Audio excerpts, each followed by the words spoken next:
They fenced off my 40-acre ranch with an 8-foot steel wall, $80,000 of fresh galvanized iron still hot from the welders, blocking my driveway forever. HOA President Vivian Ashworth stood smirking, designer heels sinking into my gravel, clipboard raised like a scepter. Mr. Steele, your cattle ruin our elegance. This gate stays locked until every cow is gone. Dust choked the air. Diesel lingered.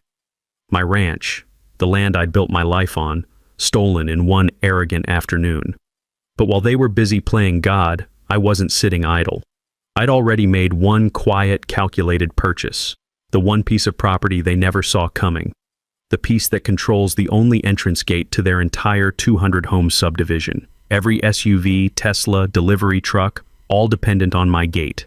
They locked me out? Just wait until I lock them out. Worst HOA horror story? Spill in the comments. My name's Garrett Steele, and I'm a third-generation rancher in Clearwater Valley, Colorado. 52 years old, weathered hands that still reach for Sarah's coffee cup every morning. Lost my wife 18 months ago to cancer. And this 40-acre spread isn't just land. It's the only thing keeping me sane. The sweet smell of alfalfa and the rough texture of fence wire remind me I'm still alive. My grandfather built every fence post by hand when this valley was nothing but cattle and common sense. Then came progress.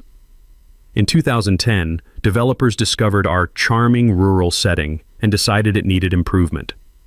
Meadowbrook Estates sprouted around my ranch like expensive weeds, 200 McMansions filled with folks who wanted rural views without rural realities. The subdivision has one peculiar design flaw, a single main entrance. The developer cut costs by funneling all 200 homes through one access road past Frank Mueller's 2-acre plot. Frank was my grandfather's drinking buddy, an old German farmer who understood strategic positioning better than most generals. 6 months ago, Frank decided to sell. Too old for farming, kids moved to Denver. That's when I learned HOA President Vivian Ashworth had been circling like a vulture, trying to buy his land through some shell company. Vivian Ashworth, 48 years of corporate lawyer wrapped in designer clothes and weaponized entitlement. The clicking of her heels on my gravel sounds like a typewriter drafting eviction notices. She drives a white BMW that's never seen mud and carries that clipboard like it contains nuclear launch codes. Here's the thing about old property deeds. They're full of legal landmines from a simpler time. Frank's 2-acre plot came with exclusive rights to control the subdivision's entrance gate operations buried in 1962 easement language. Most people would overlook it, but I'd learned to read contracts the hard way after Sarah's medical bills taught me that details matter. Original easement agreements often supersede modern HOA covenants because they're recorded at the county level with superior legal standing. Always research easements before buying property. They can grant surprising powers over neighboring developments. While Vivian was busy filing harassment complaints about my cattle, I made Frank a cash offer he couldn't refuse. Bought his plot for exactly what she'd offered, plus enough extra to send Frank to Arizona in style. The satisfaction of outbidding a lawyer with her own tactics? Priceless. The property deed arrived thick as a phone book. Buried in the legal language was one beautiful phrase: exclusive right to control vehicular access gate operations for Meadowbrook Estates subdivision. Every resident's daily commute now depended on my goodwill. Vivian had been systematically targeting me since Sarah's funeral, because nothing says neighborly compassion like attacking a widower. Noise violations for roosters crowing at dawn. Health complaints about agricultural odors. Environmental concerns about cattle near the creek that's fed livestock for 80 years without killing anyone. Her harassment escalated when she realized my ranch sat on premium development land worth millions.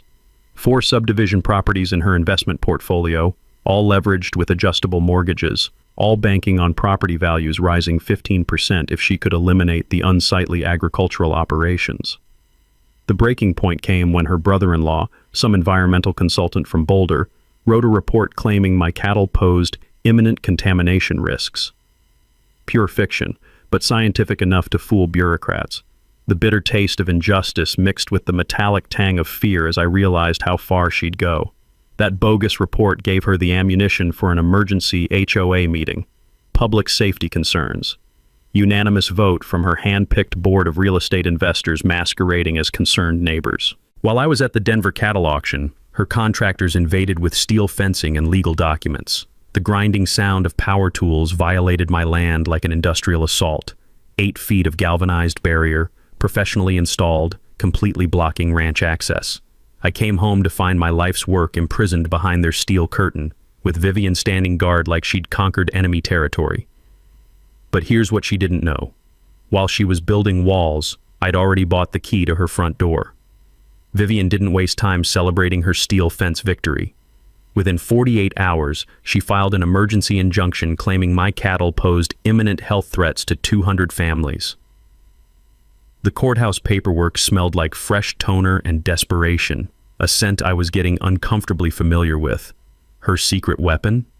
Dr. Bradley Ashworth, environmental consultant who conveniently shared her last name and her talent for creative writing. 20 pages of preliminary assessment of livestock contamination risks materialized faster than most people write grocery lists. Pure fiction dressed up in scientific language, claiming my cattle were leaching E. coli into groundwater that county testing had proven cleaner than Denver municipal supplies. But Vivian's real masterstroke was hiring Blackstone Security Services. 2 guards in tactical gear now patrolled my fence line 24/7, boots crunching on gravel like some kind of suburban military occupation. Because nothing says reasonable HOA enforcement like treating a cattle ranch like a maximum security prison. "Mr. Steele," Miguel, the apologetic day shift guard, explained during one of our awkward conversations, "we're just doing our job. Ms. Ashworth pays us overtime to document any suspicious agricultural activities." The poor guy looked embarrassed, like he knew this was ridiculous but needed the paycheck to support his family. The social media blitzkrieg came next. #Meadowbrook safety hashtags proliferated across Facebook like digital cancer. Photos of my cattle drinking from the creek, the same creek that had watered livestock since Eisenhower was president, were captioned "Environmental Disaster in Progress" and "Our Children's Health at Risk." Neighbors who'd bought my beef for years suddenly developed selective blindness at the grocery store. The cheerful morning chatter from the school bus stop turned awkward and quiet whenever I drove past. Even my veterinarian, Dr. Morrison, mentioned that some clients were asking if ranch contamination might affect their pets. Local Channel 7 took Vivian's bait hook, line, and sinker. Ranch operation threatens suburban community ran during prime time, complete with dramatic shots of my completely ordinary cattle doing completely ordinary cattle things. Vivian appeared wearing her concerned citizen mask, standing in front of my fence like she was reporting from Chernobyl. "We're not anti-agriculture," she lied with Academy Award smoothness. "But public safety must come first when innocent families are at risk." That's when I decided to get serious about research. The courthouse basement became my second home, surrounded by filing cabinets that hadn't been organized since the Carter administration. The musty smell of decades-old documents mixed with bitter coffee from a vending machine that probably predated my grandfather. Hours of digging through property records taught me something Sarah used to say about reading medical insurance fine print. The devil's always in the details, and the details are always buried where nobody wants to look. Turns out easement law is full of surprises for people who actually bother to read the contracts. Frank Mueller's 1962 property agreement was a masterpiece of rural common sense. When the subdivision developer needed access to the main road, Frank didn't just grant permission, he negotiated operational control over their entire entrance system. The legal language was poetry. Said easement holder shall maintain exclusive authority over gate mechanism operation, including access scheduling, maintenance protocols, and security procedures. Every morning commute, every evening return, every pizza delivery in Meadowbrook Estates legally required permission from whoever owned Frank's property, which was now me. A yellowed newspaper clipping tucked into Frank's property folder revealed the beautiful irony. Subdivision uses cost-saving single-entrance design. The 1962 developer had bragged about cutting infrastructure costs 30% by funneling 200 homes through one choke point instead of building multiple access roads. That cost-cutting decision had created the perfect legal trap, and Vivian had walked right into it. But here's where things got really interesting. While documenting her harassment campaign for my attorney, I noticed something Vivian hadn't considered. Every complaint she filed actually strengthened my position by creating official documentation of the subdivision's dependency on agricultural operations that predated their residential zoning. The county had classified Meadowbrook Estates as rural residential, specifically because of my ranch's agricultural status. I remembered reading somewhere that without active farming operations, Developments like this get reclassified as high-density residential, which triggers massive property tax increases. A quick call to the county assessor confirmed my suspicion. 340% tax hike for every homeowner if agricultural operations ceased. Vivian was accidentally building my defense case while trying to destroy me. Miguel started sharing interesting observations during his lonely night shifts. Ms. Ashworth keeps asking about alternative entrance options and emergency access routes, he mentioned one evening. She seems real worried about something but won't say what. Keeps driving around the perimeter like she's looking for another way in. I smiled, feeling the weight of the brass gate key in my pocket. Smart woman, wrong conclusion. Let her keep worrying. Soon she'd have much bigger problems than finding alternative entrances. Vivian escalated faster than a rocket launch. Within a week, she'd transformed my peaceful ranch into the center of a bureaucratic hurricane that would have impressed a Soviet commissar. Security cameras sprouted around my fence perimeter like electronic mushrooms, their red recording lights blinking accusingly at my cattle. The soft whirring of motorized lenses tracking my every movement created a soundtrack of paranoia. My border collie Rex started barking at the cameras like they were mechanical intruders, which honestly they were. Then came the violation blitzkrieg. 47 separate infractions in 2 weeks, each carrying a $500 daily fine. Grass too tall in the northeast pasture. Vehicles improperly parked on my own driveway. Noise ordinance violations for roosters crowing at dawn. Apparently my chickens hadn't received the subdivision's quiet hours memo. My personal favorite was the citation for unsightly agricultural equipment storage, referring to my grandfather's 1952 John Deere tractor. That machine had been sitting in the exact same spot since Eisenhower was president, but suddenly it was an eyesore threatening property values. The metallic taste of rage mixed with the bitter irony of being fined for owning farm equipment on a farm. The accumulated penalties totaled $23,500 and climbing, threatening a property lien that could force a sale. Vivian had weaponized bureaucracy with surgical precision. The health department inspection arrived unannounced on a Tuesday morning, led by a nervous inspector who clearly preferred checking restaurant kitchens to cattle operations. Behind him trailed Vivian and 2 clipboard-wielding assistants, documenting every blade of grass like crime scene investigators processing a murder. "This is completely absurd," Dr. Morrison muttered from her veterinary truck, watching the inspection circus unfold. "Your operation exceeds every health standard in the county. Those cattle are probably cleaner than most subdivision hot tubs." But absurd was Vivian's specialty. She'd carpet-bombed every government agency from the EPA to the State Agriculture Board with complaints. Each agency required separate inspections, legal responses, and mounting attorney fees that were draining my bank account like a punctured water tank. The media campaign intensified daily. Vivian appeared on 3 different news programs, each time wearing a fresh, concerned mother outfit, but delivering identical rehearsed lines about protecting innocent families from agricultural contamination. She'd hired a professional photographer to create a visual narrative of rural menace that turned ordinary farm life into something resembling a zombie apocalypse. That's when Miguel started sharing the really valuable intelligence. During his midnight shifts, he'd been watching Vivian conduct her own reconnaissance missions, driving slowly around the subdivision perimeter with contractor blueprints spread across her BMW's leather dashboard. "She's obsessed with finding alternate routes," he confided one evening, the smell of his thermos coffee mixing with the night air.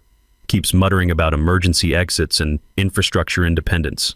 Last week she brought some surveyor to measure the back property lines with one of those laser things. The pieces clicked together like a safe combination, finally finding its sequence."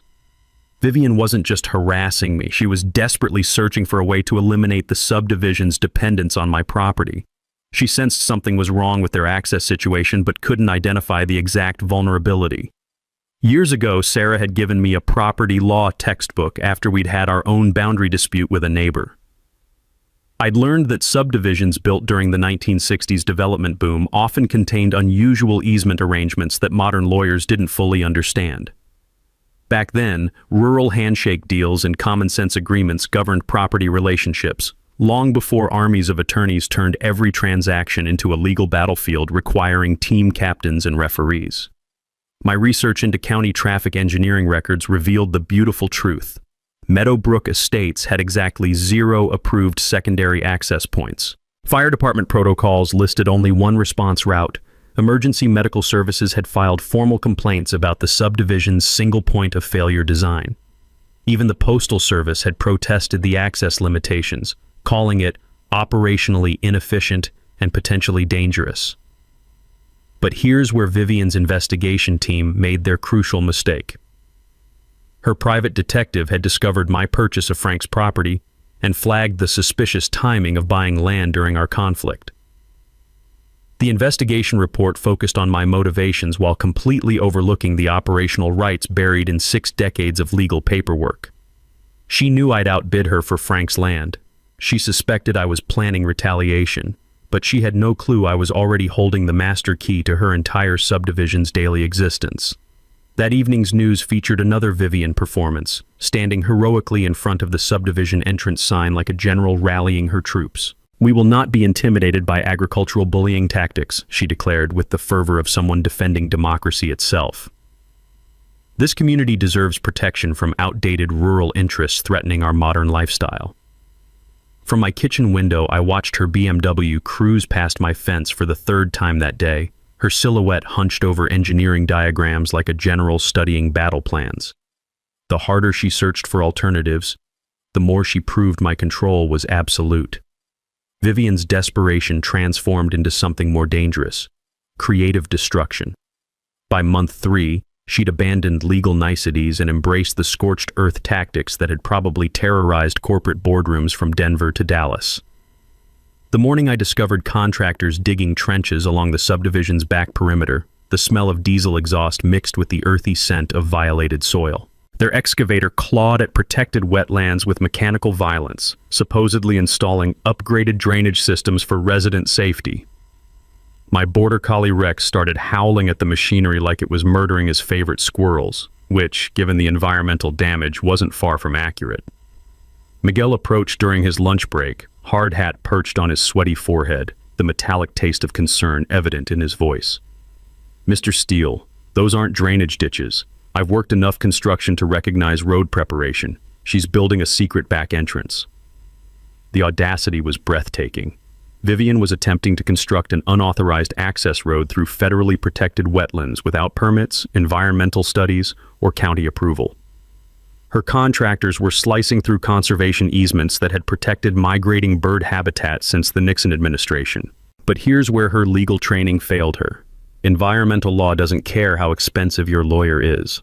I'd learned plenty about wetland protection during Sarah's volunteer work with the Colorado Wildlife Federation. Federal wetland violations can trigger criminal penalties, not just fines, the kind of charges that make corporate lawyers very nervous about their professional licenses. One anonymous tip to the county environmental office later, and Vivian's illegal construction project faced the wrath of bureaucratic justice. The inspector arrived in a Prius like an avenging environmental angel, armed with citation books thicker than phone directories. Within 2 hours, the excavation was shut down with enough violations to decorate a Christmas tree. $47,000 in federal fines for wetland destruction, unauthorized excavation, and disturbing protected habitat during peak nesting season. The look on Vivian's face when she received the citations was pure panic mixed with the dawning realization that she'd just committed multiple felonies while trying to solve a problem she couldn't even identify. That evening brought direct financial warfare. Property liens materialized on my ranch for accumulated HOA violations, now totaling $67,500 in manufactured penalties. Her legal team filed motions claiming my agricultural operation constituted a public nuisance requiring immediate abatement through forced sale. The psychological pressure intensified like a slowly tightening vice. She'd organized safety patrols of subdivision residents who drove past my fence at all hours, photographing everything from cattle positions to visitor license plates.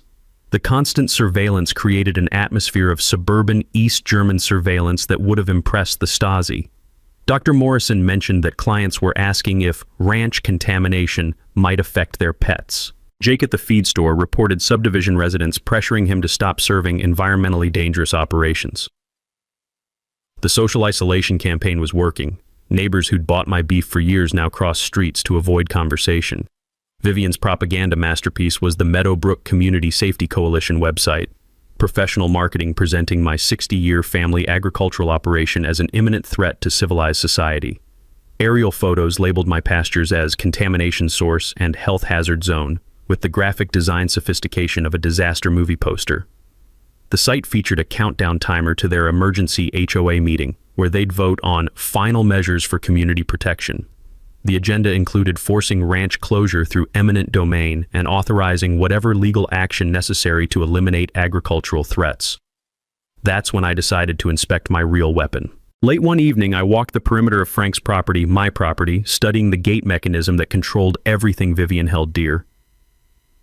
The cool night air carried the sound of sprinkler systems and garage doors throughout the subdivision, the gentle hum of suburban routines that depended entirely on my cooperation. The original 1962 installation was elegantly simple, a manual override system hidden in an underground utility chamber, controlled by a single brass key that Frank had passed to me like a family heirloom. The subdivision's fancy electronic gate was just expensive window dressing.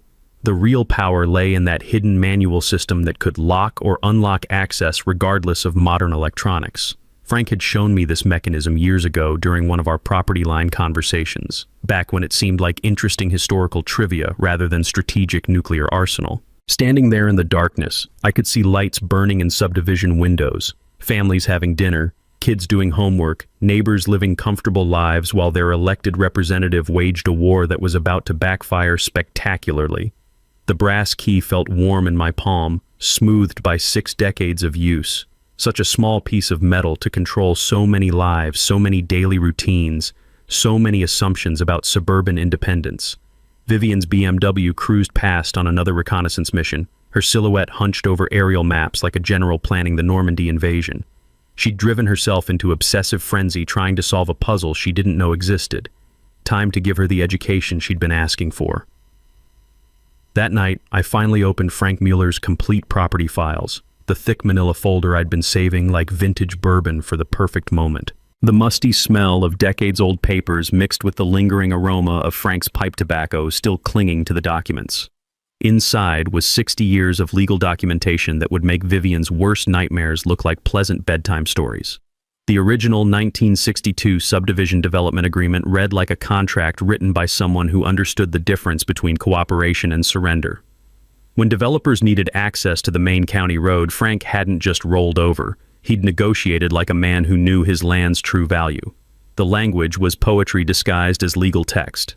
Easement holder shall maintain perpetual and exclusive authority over all vehicular access gate operations, including but not limited to scheduling, maintenance, security protocols, and emergency procedures for the Meadowbrook Estates residential development.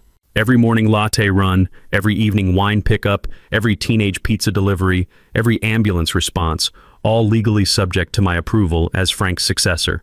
The sweet irony tasted better than Sarah's homemade apple pie.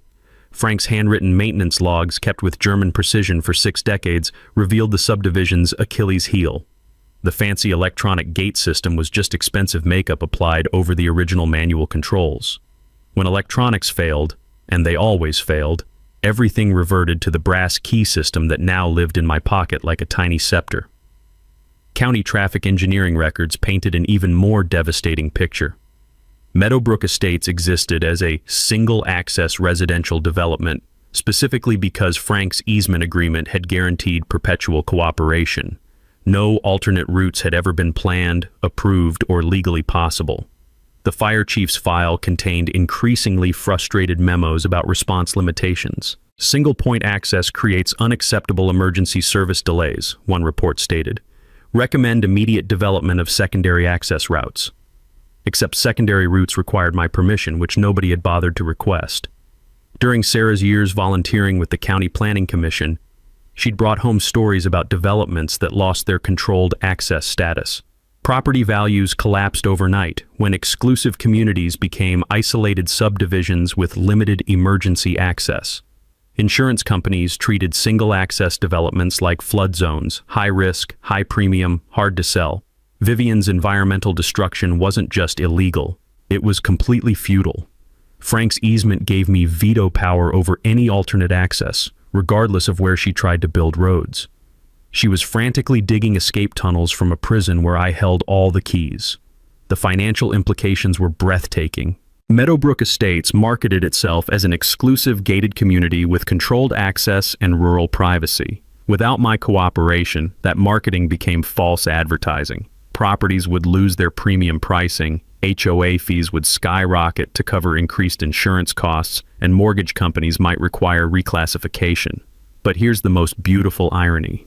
Vivian's own harassment campaign had documented the subdivision's complete dependency on my agricultural operation. Every complaint created official records proving residential development was secondary to agricultural use that predated their zoning by 4 decades. The county's 1985 planning letter, buried deep in Frank's files, spelled it out clearly. Continuation of agricultural operations on the Steele family ranch is essential to maintaining the rural character designation that allows Meadowbrook Estates to operate under current zoning classifications. And Vivian wasn't just attacking her neighbor, she was accidentally sabotaging the legal foundation that made her real estate investments profitable. Every move she made strengthened my position while weakening her own. The brass key felt warm against my palm, smoothed by Frank's fingers and now mine. Such a small piece of metal to control such enormous consequences. Frank had understood something modern developers missed. Real power isn't about building bigger walls. It's about controlling who gets to pass through the gates. Tomorrow, Vivian would learn the difference between thinking you have power and actually holding it. The next morning, I walked Frank's property like a general surveying his battlefield, boots crunching on frost-covered grass that sparkled in the early sunlight. The underground utility chamber housing the manual gate controls sat hidden beneath an innocuous concrete cover, camouflaged among legitimate electrical connections, like a secret weapon disguised as suburban infrastructure.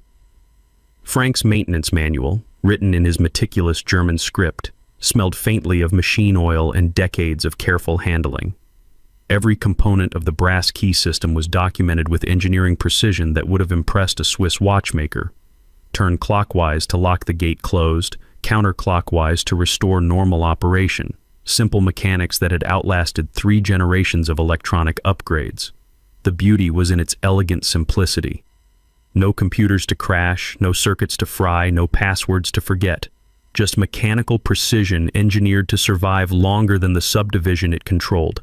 I spent hours studying traffic patterns like a wildlife biologist tracking migration routes. Morning rush hour peaked between 6:45 and 8:15 a.m., 200 vehicles flowing through the single entrance in a predictable ballet of suburban routine. Coffee shop runs, school drop-offs, commuter trains that waited for no one. Rex had developed his own traffic analysis, barking precisely 30 seconds before the morning rush began, as if he could smell the approaching anxiety of subdivision residents racing against their schedules. Evening waves crested from 5:30 to 7 o'clock p.m., with secondary pulses during soccer practice pickups and grocery emergencies. These weren't just commuters, they were prisoners of convenience, completely dependent on smooth access to maintain their precisely choreographed suburban lives. Martha, my attorney, had quietly assembled our legal arsenal while Vivian fought her publicity war. The documentation folders stacked on her conference table like ammunition for a legal siege. Original easement agreements, county traffic studies, emergency protocols, and 60 years of property records establishing my unshakable authority. Garrett, she explained over coffee that tasted like impending vindication, her harassment campaign has become our greatest asset. Every frivolous complaint creates official documentation of her retaliation against legitimate property rights. She's building our case while trying to destroy you. Years ago, Sarah had taught me that the most effective protests weren't the loudest ones. They were the ones that forced people to experience uncomfortable truths they'd rather ignore. My demonstration would be a masterclass in strategic inconvenience. We'd prepared a comprehensive media presentation, aerial photos revealing the single-access choke point, county engineering reports documenting emergency service nightmares, financial analyses showing property value dependencies, and historical records proving agricultural operations predated suburban dreams by 4 decades. Martha had contacted investigative reporter Sarah Tatum from Channel 9, whose HOA corruption exposés had earned state journalism awards and several death threats from angry board members. Tatum specialized in suburban power abuse stories that resonated far beyond local boundaries. "This hits every hot button," Tatum explained during our preliminary interview, her camera operator testing angles from Frank's property. Rural-suburban conflict, environmental fraud, property rights, HOA overreach, it's a perfect storm of issues that'll trend statewide. The timing required surgical precision. Vivian's emergency meeting was Thursday at 7 p.m., deliberately scheduled when working families would be stuck in traffic or feeding children. She'd planned her final power grab for maximum attendance from retired investor allies and minimum opposition from actual residents. But Thursday's traffic would be more problematic than usual. The demonstration plan was elegantly simple. Activate manual override at exactly 6:30 p.m. during peak evening commute, locking the gate for precisely 30 minutes. Long enough to create educational traffic backup, short enough to avoid genuine hardship. Emergency vehicles would still access through county roads, but subdivision residents would experience firsthand what dependency actually meant. Miguel continued providing invaluable intelligence about Vivian's deteriorating mental state. She's been calling private security companies about enhanced perimeter defense, he reported. Talking about hiring armed contractors to secure critical infrastructure. Yesterday, I caught her measuring the fence height with a tape measure like she's planning some kind of escape route. The woman was unraveling faster than a cheap sweater. Media coordination fell into place like puzzle pieces finding their perfect positions. Tatum's camera crew would document the traffic backup from public roads, while Martha's legal team provided expert commentary at the HOA meeting about easement law and property rights that most homeowners had never considered. County officials appreciated the educational value of highlighting infrastructure vulnerabilities they'd complained about for years. Even the fire chief grudgingly admitted that residents needed to understand their emergency access limitations. Dr. Morrison organized veterinary professionals to speak about agricultural heritage, while Jake rallied local business owners who depended on maintaining rural character in an increasingly suburban landscape. The brass key sat on my kitchen counter like Excalibur waiting for the chosen moment, its worn metal surface reflecting morning sunlight that seemed to whisper promises of justice. Thursday evening would teach 200 families what their HOA president had risked while trying to eliminate the neighbor who controlled their daily existence. Vivian's final week of freedom became a symphony of self-destruction that would have impressed a Greek tragedy playwright. With her illegal wetland excavation shut down and federal environmental charges pending, she embraced tactics that made her previous harassment look like gentle, neighborly suggestions. Tuesday morning brought the grinding sound of heavy machinery again, but this time she'd hired contractors to install enhanced security infrastructure along the main road. Concrete barriers rose like suburban fortifications, while steel vehicle checkpoints sprouted near the entrance like mechanical mushrooms after rain. The irony was delicious. Vivian was spending her dwindling resources fortifying an entrance she didn't actually control. Miguel watched the installation with professional bewilderment, his morning coffee growing cold as he observed the futility. Mr. Steele, she's building checkpoints and visitor screening stations, talking about controlled access protocols and threat assessment procedures. Yesterday she asked me if we should install razor wire. The smell of wet concrete mixed with the bitter scent of desperation as contractors installed barriers that would become useless the moment I turned a brass key in an underground chamber Vivian had never discovered. Her financial assault escalated to kamikaze levels. Property liens now totaled $89,000 in accumulated violations, while her legal team filed 17 separate motions demanding immediate ranch closure for ongoing agricultural terrorism. The metallic taste of injustice mixed with the sweet anticipation of approaching vindication. But Wednesday brought her most spectacular miscalculation, hiring 3 separate private investigation firms to conduct comprehensive threat assessments of my background, finances, and personal relationships. The investigators were so obvious they might as well have worn "Spy for Hire" t-shirts. One PI approached my elderly neighbor asking about my suspicious nighttime activities, meaning my evening cattle checks. Another tried interviewing Dr. Morrison about my psychological stability following spousal death. The third made a fatal error, photographing mail in my roadside box. That's when Detective Ray Morrison, Dr. Morrison's cousin and county sheriff's investigator, received a very interesting call from federal postal inspectors about mail tampering violations. Turns out Vivian's private investigator had committed a federal crime while looking for leverage against me. The federal investigation that followed was like watching dominoes fall in slow motion. Mail tampering led to surveillance of Vivian's communications, which revealed the bribery attempts. which uncovered the environmental fraud, which exposed the financial crimes funding her harassment campaign. Sarah had always said that criminals usually catch themselves by trying too hard to be clever. Detective Morrison shared some fascinating details during our coffee shop conversation, the aroma of justice mixing with freshly ground beans. She's violated so many federal laws we've stopped counting. Mail crimes, environmental violations, harassment, stalking, bribery, conspiracy. This woman's built a criminal enterprise around eliminating your ranch. Federal investigators had obtained warrants for her electronic communications, discovering text messages that read like confessions to organized crime. One message to her contractor brother-in-law: "Do whatever it takes to eliminate the ranch operation. I'll cover legal costs when we get caught." Another to her investment partner: "Property values will increase 40% once we remove the agricultural nuisance. Current legal expenses are just business investments."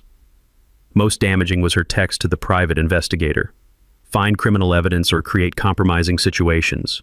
Everyone has weaknesses. Exploit whatever you discover to force the rancher out." But here's where Vivian made her final fatal mistake. She'd been secretly recording HOA meetings to document her heroic efforts to protect community safety. Those recordings captured her discussing bribery, environmental fraud, and conspiracy to commit various federal crimes. When Detective Morrison played back her own words during the federal interview, Vivian realized she'd created a comprehensive audio confession to multiple felonies while trying to document her victimhood. Thursday morning arrived with autumn air that tasted like approaching justice and the metallic scent of consequences finally catching up to suburban entitlement. Vivian's emergency HOA meeting was scheduled for 7 p.m., but the real education would begin 30 minutes earlier. Federal agents had coordinated with local law enforcement to serve arrest warrants during the HOA meeting for maximum legal impact. Vivian would face charges including mail tampering, environmental fraud, bribery, harassment, conspiracy, and violation of federal wetland protection laws. The investigation had revealed $347,000 in personal debt funding her anti-ranch crusade, with credit cards maxed to pay lawyers, investigators, and security contractors. Her real estate investment strategy had devolved into a gambling addiction powered by borrowed money and suburban privilege. Detective Morrison's final update carried the satisfied tone of justice properly served. She'll face federal charges that could result in 15 years prison time and complete financial ruin. Her own recordings provided evidence for every crime we suspected. As evening approached, I prepared for a demonstration that would prove educational for everyone involved. Rex sat beside me with the patient attention of a border collie who understands that some lessons require practical experience rather than theoretical explanation.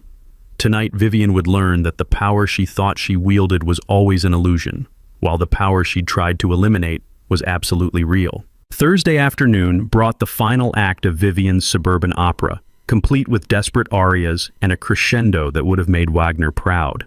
Federal arrest warrants had been issued, but she remained blissfully unaware that her evening HOA meeting would become a very different kind of performance. The last 24 hours had revealed the true extent of her desperation. Miguel reported that she'd spent the previous night personally patrolling the subdivision perimeter with night vision goggles purchased from a military surplus store, muttering about agricultural infiltration and securing critical choke points.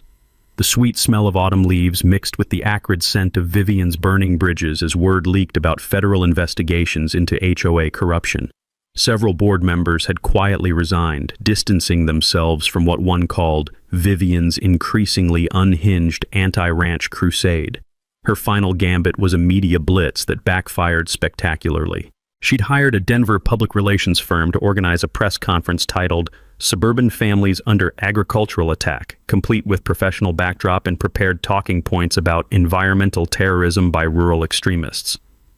The press conference attracted exactly 3 reporters, one from a suburban weekly newspaper, one blogger who specialized in HOA drama, and investigative journalist Sarah Tatum, who attended specifically to document Vivian's meltdown for her upcoming exposé. Chen described the event as watching a woman publicly destroy her own credibility in real time. Vivian's prepared remarks included accusations that I was weaponizing livestock against innocent families, and demands for federal intervention to protect suburban communities from agricultural warfare. The questions from reporters revealed how completely she'd lost perspective. When asked for evidence of actual health threats, she produced photos of cattle drinking from the creek, the same creek that had provided clean water for 80 years.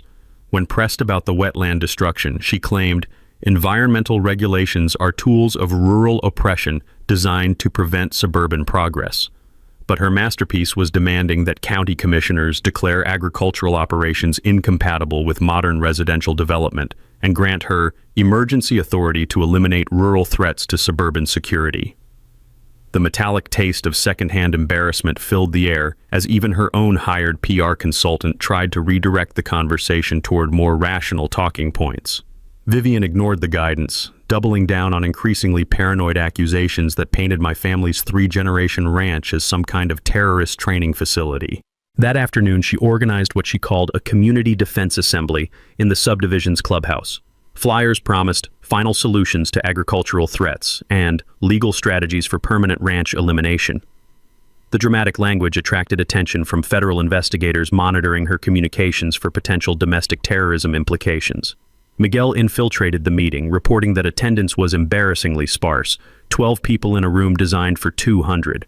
Most were Vivian's real estate investment partners, increasingly nervous about their financial exposure in her legal battles. The meeting devolved into financial planning for scenarios that included my arrest, federal seizure of ranch property, and emergency relocation of subdivision residents if agricultural attacks escalated.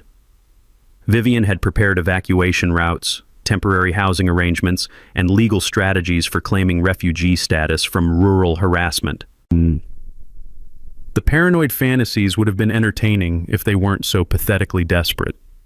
Detective Morrison's surveillance team documented the meeting, adding conspiracy charges to Vivian's expanding federal case.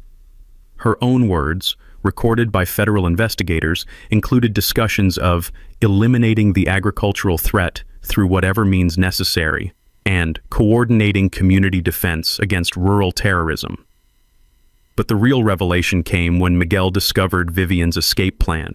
She'd rented a storage unit filled with packed belongings, purchased a plane ticket to Costa Rica under a false name, and liquidated her investment accounts to fund her flight from federal prosecution. She planned to trigger her emergency HOA powers during Thursday's meeting, force an immediate vote declaring my ranch a clear and present danger, then disappear before arrest warrants could be served. The beautiful irony was that she'd planned her escape for exactly when my gate demonstration would trap every subdivision resident, including herself, behind locked entrance barriers. As 6:30 p.m. approached, I walked to Frank's property carrying the brass key that would transform Vivian's final power grab into a practical lesson about who actually controlled access in Meadowbrook Estates. The underground chamber felt cool against my palm as I inserted the key into the manual override mechanism. Rex followed me with the patient attention of a border collie who understands that some education requires hands-on demonstration rather than theoretical explanation. County police were positioned throughout the area, federal agents waited in unmarked vehicles, and Sarah Tatum's camera crew had established strategic positions to document what promised to be the most educational HOA meeting in subdivision history. The brass key turned with mechanical precision that Frank would have appreciated. Electronic gate controls went dark as manual override engaged, locking the entrance in closed position just as evening commuters began their predictable journey home. Time to show Vivian what real power looked like. At exactly 6:30 p.m., I turned Frank's brass key clockwise in the underground chamber, feeling 60 years of mechanical precision engage with a satisfying metallic click that echoed like destiny finding its rhythm. The subdivision's main entrance gate didn't slam shut dramatically. It simply stopped responding to electronic signals and settled into locked position with the quiet authority of absolute control. Within minutes, the backup began. The first car reached the gate at 6:34 p.m., Dr. Jennifer Walsh returning from her pediatric practice, pressing the remote control with increasing frustration as nothing happened. Behind her, vehicles accumulated like suburban dominoes. Mercedes sedans, Tesla SUVs, pickup trucks, and minivans filled with soccer equipment and grocery bags. By 6:45 p.m., 47 cars stretched along the access road in a perfectly documented traffic jam that proved every resident's complete dependence on my cooperation. The sound of car horns mixed with confused conversations as neighbors stepped out to examine the mysteriously unresponsive gate. "What's wrong with this damn thing?" shouted Tom Bradley, subdivision board member, as he jabbed the call button repeatedly. The intercom remained silent because there was nobody to answer. The electronic system had been overridden by mechanical authority that predated their entire community. Sarah Tatum's camera crew captured everything from public roads, documenting the growing chaos with professional precision. The visual was perfect. Dozens of expensive vehicles trapped behind a gate controlled by the rancher their HOA had spent months trying to eliminate. At 7:00 p.m., Vivian's emergency meeting convened in the clubhouse with only 18 attendees. The rest were stuck outside in their cars, unable to access the parking lot. The bitter irony tasted sweeter than victory wine. Her final power grab was sabotaged by her own ignorance about who actually controlled subdivision access. Detective Morrison and federal agents positioned themselves near the clubhouse entrance, arrest warrants ready for optimal timing. The smell of autumn evening air mixed with diesel exhaust from idling vehicles and the electric tension of approaching justice. Inside the clubhouse, Vivian began her presentation about emergency measures for community protection, apparently unaware that half her audience was trapped outside and federal investigators were preparing to end her suburban reign of terror. At 7:15 p.m., I walked to the gate carrying Frank's original property deed and the brass key that had controlled subdivision access for 6 decades. County traffic engineer Bill Santos was already there, having been summoned by increasingly frantic residents demanding emergency access restoration. "Ladies and gentlemen," I announced to the crowd of trapped residents, my voice carrying clearly in the cool evening air. "I'm Garrett Steele, and I own the property that controls this gate through a legal easement established in 1962. The stunned silence was broken by Dr. Walsh. "You can't just lock us out of our own homes." I held up Frank's deed and the brass key, both glinting under the gate's security lights. "Actually, according to county records and this easement agreement, I can control access as needed to protect my property rights. The same property rights your HOA has been violating for 3 months. Engineer Santos confirmed my authority to the growing crowd. "Mr. Steele holds the original easement that grants operational control over this access system.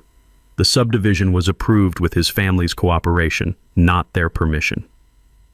At 7:20 p.m., I restored gate access with a simple counterclockwise turn of the brass key. The electronic system hummed back to life as trapped residents flowed through the entrance like water breaking through a dam, finally understanding their complete dependency on the neighbor they'd been trying to eliminate. But the real climax occurred inside the clubhouse, where Vivian was mid-sentence in her rant about agricultural terrorism when Detective Morrison interrupted with federal arrest warrants. "Vivian Ashworth, you're under arrest for mail tampering, environmental fraud, bribery, harassment, and conspiracy," Morrison announced as Sarah Tatum's cameras rolled. "You have the right to remain silent." The metallic click of handcuffs provided percussion for Vivian's shocked protests about rural conspiracies and federal overreach protecting agricultural terrorists.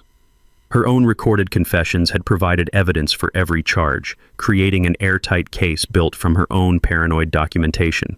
As federal agents led her past the restored gate in handcuffs, residents who'd just experienced their access dependency firsthand watched their former HOA president face the consequences of her suburban tyranny campaign.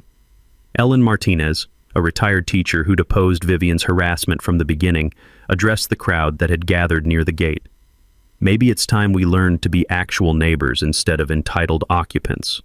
The applause that followed wasn't just for my demonstration. It was for the end of 3 months of manufactured conflict created by one woman's greed disguised as community concern. Standing beside the gate with Frank's brass key in my palm, I delivered the line that would make Sarah Tatum's evening broadcast. "Real power isn't about building higher fences to keep people out. It's about controlling the gates that let them in. And gates work both ways." 6 months later, the steel fence that had imprisoned my ranch was gone, replaced by a simple wooden rail fence that marked boundaries without declaring war. The sound of cattle moving freely between pastures mixed with children's laughter from the subdivision as neighbors rediscovered the rural charm they'd originally sought. Vivian's criminal trial became a masterclass in federal justice that attracted attention from property rights advocates nationwide.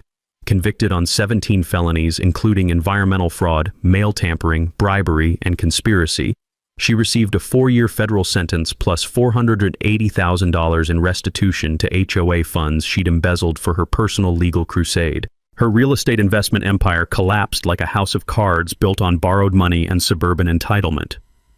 Foreclosure proceedings on her 4 subdivision properties provided affordable housing opportunities for young families who actually wanted to be part of a rural community. The new HOA board, led by Ellen Martinez, established governance policies that emphasized cooperation over coercion.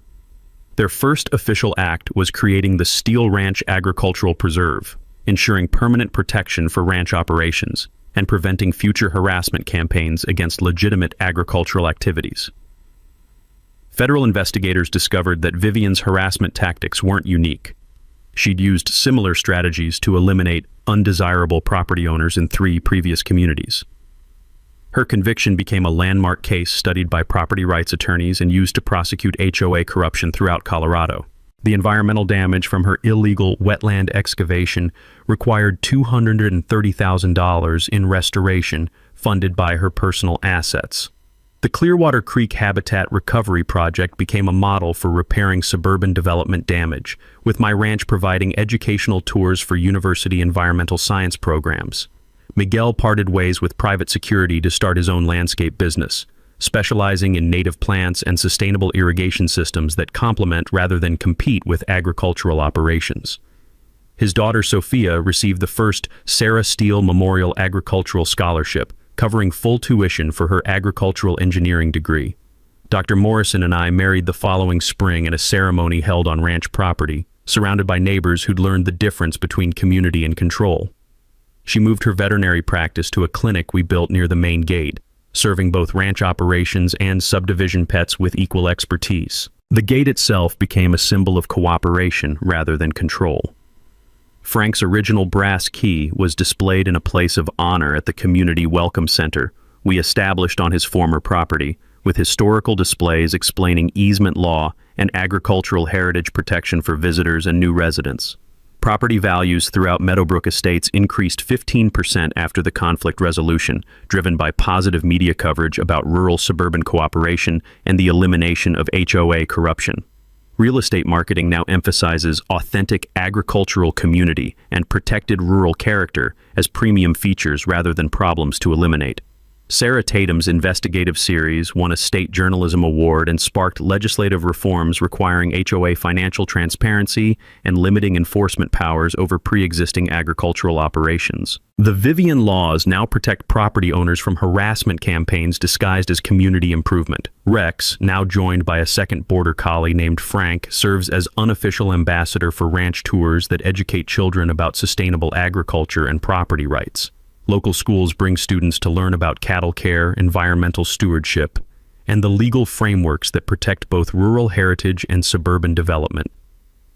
The annual Heritage Gate Festival celebrated its first anniversary last month with over 2,000 visitors enjoying local food vendors, agricultural demonstrations, and presentations about rural-suburban cooperation. Proceeds fund scholarships for agricultural students and habitat restoration projects throughout Clearwater Valley. But the most meaningful transformation happened at the personal level. Neighbors who'd avoided me during Vivian's campaign now stop for conversations about cattle prices, weather patterns, and the simple pleasures of rural life that originally attracted them to Meadowbrook Estates. The brass key sits on my kitchen counter now, no longer a weapon, but a reminder that real community strength comes from respecting what existed before us while building something better for those who come after. Images Vivian faced when she realized the ranchers she's been tormenting for months was holding the case for her entire subdivision the whole time. What I love about Gary's story isn't the revenge, it's the return. This man has the power to shut down 200 homes permanently, but he chose education over distraction. 30 minutes of traffic backup taught more lessons than 3 months of legal battles. Vivian threw everything at him: $80,000 steel fences, federal investigation, environment fraud, private detectives. She turned his grief into a weapon against him, but every move she made was building Gary's defense case without her knowing. The real genius. While she was desperately searching for alternate routes that didn't exist, Garrett was quietly documenting her federal crimes. She recording her own confession, thinking she was building evidence against him. We all met Vivian, right? People mistake position for power, who think volume beats substance. They count on you being too tired, too scared, to descend to fight back properly. But here's what Frank Miller, Brass K really represent. Sometimes the most powerful response to aggression is just knowing exactly what you control. If this story crashes, that's Justice H. Subscribe for more David versus Goliath victories. What is your move when someone tries to steal what rightfully yours? Let me know in the comment. Remember, the best lock are the ones that keep people out. They are the ones that remind people who hold the key. What is the move when someone tries to steal what rightfully yours? Let me know in the comments. Remember, the best lock are the ones that keep people out. They are the ones that remind people who hold the case. Thank you for watching.